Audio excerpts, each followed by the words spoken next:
آپ کو پتہ ہے نبی پاک صلی اللہ تعالیٰ علیہ وسلم کے صحابہ میں حضرت ماعز اسلمی کا نام ملتا ہے. ایک صحابی تھے. یہ ایک دن روتے ہوئے بارگاہ رسالت میں آپ صلی اللہ علیہ وسلم میں آئے. کہا آقا مجھ سے گناہ ہو گیا ہے. حضور نے فرمایا کیا ہوا؟ کہا کہ میں بتا نہیں سکتا. حضور نے پھر پوچھا بتاؤ تو صحیح کیا ہوا ہے؟ کہا بولتا ہوں تو منہ کو کلیجہ آ جاتا ہے. کلیجہ منہ کو آ جائے اس طرح کی چیز ہے میں نہیں کہہ سکتا. حضور نے فرمایا بتاؤ ماعز تمہارے لیے ہم ذریعے حل تلاش کر کے بتا دیں.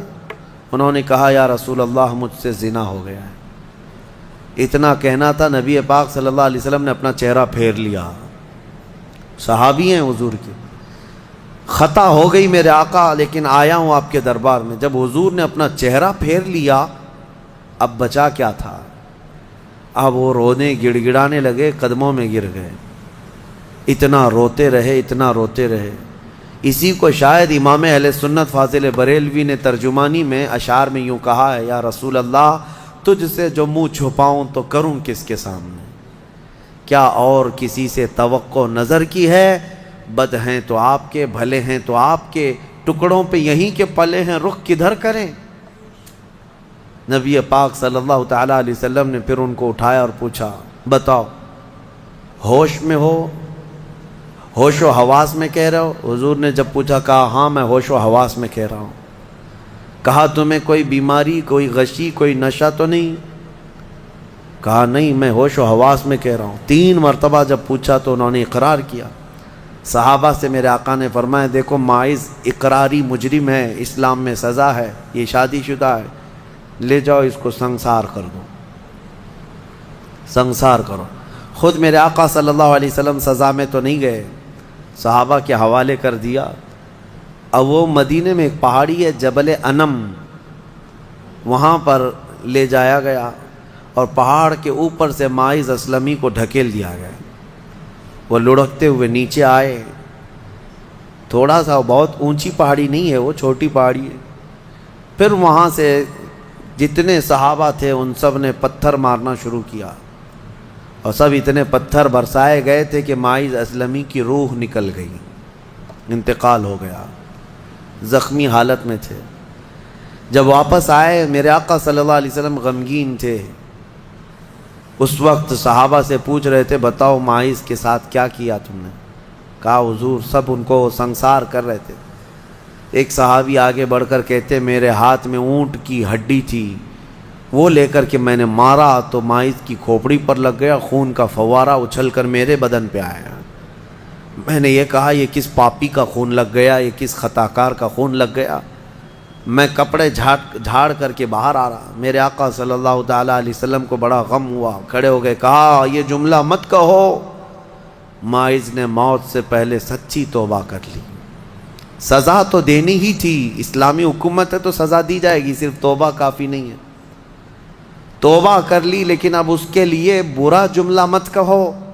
میرے آقا نے فرمایا اللہ تعالیٰ نے ماعز کی سچی توبہ کی وجہ سے جبرائیل کو بھیجا اور یہ فرمایا یا رسول اللہ آپ کے غلام نے ایسی توبہ کی ہے کہ اس کی توبہ کے عوض اللہ نے پورے مدینے والوں کی گناہ معاف فرمایا, سب کی توبہ کے برابر فرما دیا. میرے عزیزو سزا تو دی گئی. ایک اور صحابی آئے, وہ بھی آئی تھی بارگاہ رسالت میں آپ صلی اللہ علیہ وسلم میں, کہا کہ مجھ سے خطا ہو گئی ہے, حمل بھی تھا. حضور نے فرمایا جاؤ بچے کی ولادت کے بعد آؤ. بچہ پیدا ہو گیا, وہ بچہ کو 1 دن 2 دن کا بچہ تھا, وہ لے کر کے حاضر ہو گئی, کہا مجھے پاک کر دیجئے, مجھے پاک کر دیجئے. ان صحابہ کو یہ ڈر تھا کہ قیامت کی سزا بہت سخت ہے, دنیا ہی میں لے لو بہتر ہے, بہت عظیم ہے سزا. جو قیامت کے متعلق فرمایا گیا وہاں تو ہلکی سزا یہ ہے زنا پر کہ فرشتے لوہے کی سلاخ جو ہوتے ہیں وہ گرما کر کے ان کی شرمگاہوں پر مار رہے ہوں گے, اور ان کی شرمگاہوں سے جو پیپ نکل رہا ہوگا محشر کے دن, فرمایا کہ ان کی بدبو سے پورے محشر والے کانپ رہے ہوں گے. زانیوں کی جو ہلکی سزا ہے, پھر جہنم کی سزا کا تو کیا شمار ہی نہیں.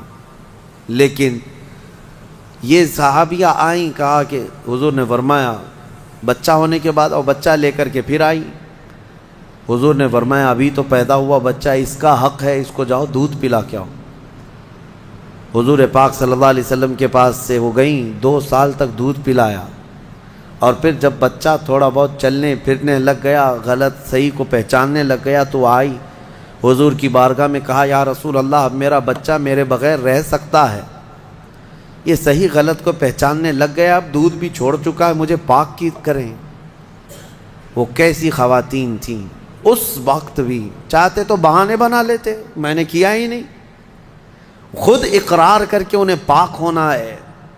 اللہ کی بارگاہ میں یہ عیب اور یہ دھبا لے کر نہیں جانا چاہتا۔ پھر ان کے سنسار کا بھی حکم دیا گیا، اس خاتون پر بھی سنساری ہوئی، یہاں تک کہ ان کی موت واقع ہو گئی۔ میرے عزیز و اسلام میں بڑی عظیم سزائیں ہیں، صرف میں یہ دنیاوی سزا آپ کو سنا رہا ہوں، اس سے گیس کر سکتا ہے آدمی دنیا میں جو ہائیسٹ سزا ہے اسلام میں وہ زنا پر ہے، لیکن یہ بھی کہا گیا ہے کہ یہ صرف اور صرف 100 میں سے 99 حصہ بھی اس کا یہاں سزا نہیں دی جا رہی، باقی 99 درجے زیادہ حشر کے دن اس کی سزا ہے۔ اگر وہ توبہ کے بغیر مر گیا، اگر وہ پاک ہوئے بغیر مر گیا، اس سے 100 گنا 99 گنا زیادہ جو یہاں دنیا میں سزا دی جا رہی، اس کا 99 درجے زیادہ حشر کے دن وہ سزا پائے گا۔